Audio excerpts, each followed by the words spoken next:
Desde aquela linda manhã de primavera em 1820, quando através do jovem Joseph Smith luz e verdade foram reveladas ao mundo, educação tem sido parte central da missão da igreja. O Evangelho restaurado traz consigo a responsabilidade de ensinar ao mundo os mandamentos e doutrina de um Pai vivo que habita nos céus com seu Filho Jesus Cristo.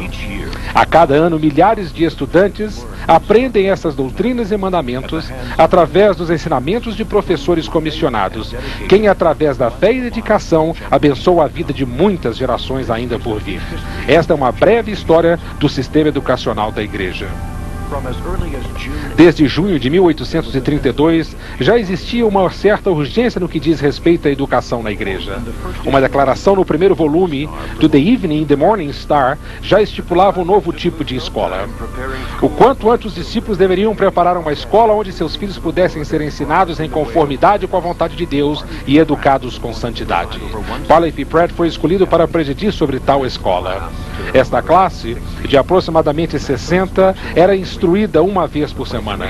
O lugar de encontro era ao ar livre, debaixo de árvores altas em um local retirado. Para frequentar essa escola, tinha que caminhar muitas vezes descalço, aproximadamente 9 quilômetros. Educação, particularmente dos jovens santos dos últimos dias, era muito enfatizada.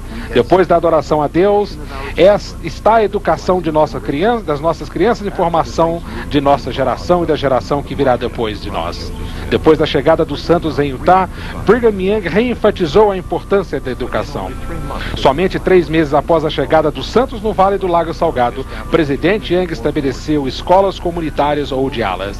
Essas escolas prosperaram de 1847 a 1875.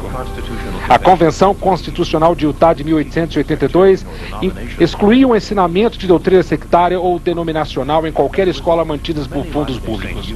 Como resultado, muitos santos dos últimos dias tiveram que frequentar escolas que não incluíam qualquer educação religiosa.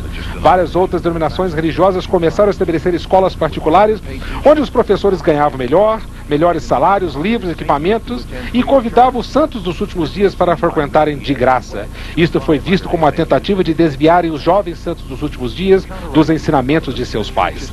A fim de contrabalançar esta tendência, a igreja estabeleceu um sistema de academias, o qual cresceu em uma década, na década de 1860 para 23 em 1911. Situada em Utah, Arizona, Wyoming, Idaho, Canadá e México, essas academias ofereciam instrução secular e religiosa para os santos dos últimos dias.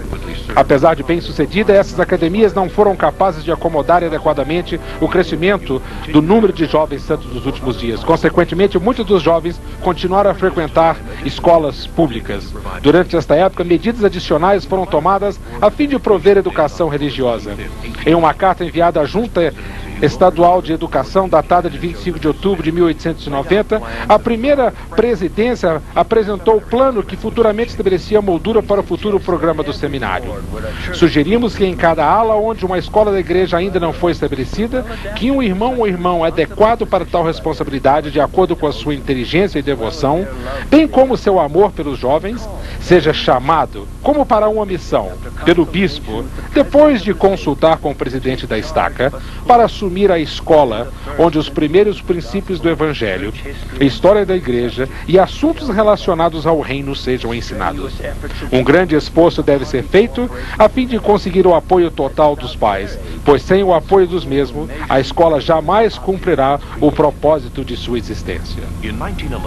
Em 1911, Joseph Merrill foi chamado como conselheiro do presidente Frank Taylor da estaca de Greenwich e teve a responsabilidade de apoiar a educação na estaca.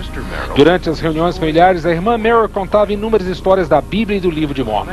Quando perguntaram à sua esposa onde havia aprendido tais histórias, ela explicou que havia aprendido na classe de teologia ensinada por James Talmage na academia de Salt Lake City.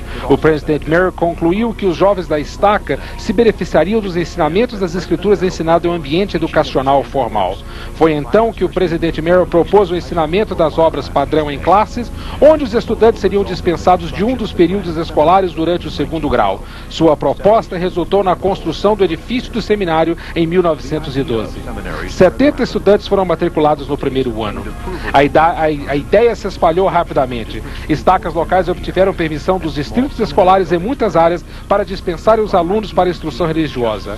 Em 1918, somente 6 anos após seu início, existiam 13 seminários com um total de 1.500 alunos matriculados. Mediante o sucesso do programa de seminário e as altas despesas de manutenção das academias, em 1920 a Junta Geral de Educação da Igreja recomendou o fechamento de muitas das academias da Igreja. Algumas das academias foram convertidas em faculdades e mais tarde transferidas para o governo estadual. Em junho de 1926, a Junta Geral de Educação da Igreja deparou com uma situação na cidade de Moscou, no estado de Idaho, e decidiu que algo deveria ser feito a fim de prover educação religiosa para centenas de alunos santos dos últimos dias frequentando a universidade local. Foi pedido à primeira presidência que encontrasse uma maneira adequada para a instrução. Subsequentemente, a Igreja aceitou um plano proposto para a criação do primeiro instituto de religião. A Igreja comprou o terreno de fácil acesso para os estudantes e imediatamente deu início à construção. Em outubro de 1926, o irmão Wiley Sessions, quem havia retornado como presidente da missão da África do Sul, foi chamado para presidir sobre o Instituto. As primeiras classes tiveram início no outono de 1928, tendo as obras padrão como livro-texto. Nos primeiros anos de ensinamento formal de educação religiosa, os professores do sistema educacional foram encorajados a estabelecerem um padrão de estudo de religião. Consequentemente, eles foram também encorajados a obter um grau mais avançado de escolaridade de entidades de treinamento teológico. Até um certo ponto, o resultado de tais esforços foram ensinamentos que refletiam a escolaridade do secularismo, sem muita fé e testemunho. Isso não passou despercebido nos conselhos da Igreja. Sob a direção da primeira presidência, cursos de estudos foram preparados, professores a fim de ajudá-los na preparação de ensinamento da religião com fé e testemunho. Muitos desses cursos foram oferecidos na Universidade de Brigham Young durante o verão. Foi aqui em agosto de 1938 que o presidente J. Dublin Clark pronunciou o seu discurso histórico, conhecido como o Curso Estabelecido da Igreja na Educação. Seu discurso, dirigido aos educadores religiosos reunidos naqueles dias, tornou-se um marco na história da Igreja. Até hoje permanece como um guia para todos os professores do seminário e instituto. Como disse, devo dizer algo a respeito da educação religiosa dos jovens da Igreja. Gostaria de enfatizar basicamente 2 pontos: o estudante e o professor. Serei muito franco. Afinal de contas, passamos o ponto de conversarmos usando palavras e frases ambíguas. Precisamos falar francamente aquilo que achamos. Afinal, o futuro dos jovens aqui na Terra, tanto quanto na vida por vir, bem como o bem-estar da Igreja em geral, estão aqui em jogo.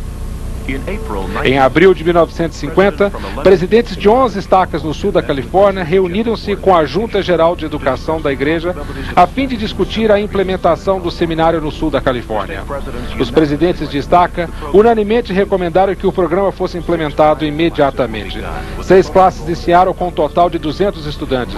O crescimento rápido do programa claramente demonstrou que as novas classes matutinas do seminário estavam obtendo sucesso enorme no sul da Califórnia. Esses seminários, sem dispensa de classe, operavam o mesmo padrão dos demais seminários, se reunindo 1 hora por dia, todos os dias da semana, usando o mesmo curso de estudo. Este programa continuou a crescer e era ensinado por professores de meio expediente. O milagre deste novo programa foi que relativamente poucos desses professores tinham qualquer experiência na área do ensino público. Foram pessoas de negócios, profissionais, mães e, às vezes, professores de escolas públicas, ao invés de professores de religião e de tempo integral. Os requerimentos básicos eram testemunho, obediência ao Evangelho e a habilidade de inspirar a juventude. Em meados do século XX, a Igreja de Jesus Cristo dos Santos dos Últimos Dias começou a adquirir proporções de uma igreja mundial. O efeito de tal desenvolvimento sobre o programa educacional da Igreja foi profundo. Ficou decidido que aonde quer que a Igreja fosse organizada, o programa de seminário e instituto logo seguiria. No início dos anos 70, o programa de estudo no lar foi iniciado. Este programa continua hoje com o propósito de servir as necessidades daqueles estudantes que residem em lugares que não possibilitam uma reunião diária. Desde seu início tão humilde, a influência do sistema educacional da igreja continua a ser sentida. Atualmente, programas de educação religiosa são encontrados praticamente em todas as partes do mundo onde a igreja se estabeleceu. Contamos com mais de 3.200 professores ensinando mais de 500 mil de estudantes anualmente em 136 países e territórios. Seja no instituto, nos seminários diários ou estudo em casa, jovens santos dos últimos dias têm a oportunidade de estudar o Evangelho e aumentarem sua fé no Salvador Jesus Cristo. O sistema educacional da igreja tenta ajudar o indivíduo, a família e os líderes do sacerdócio a cumprirem a missão da igreja, convidando a todos a virem a Cristo e a se aperfeiçoarem nele.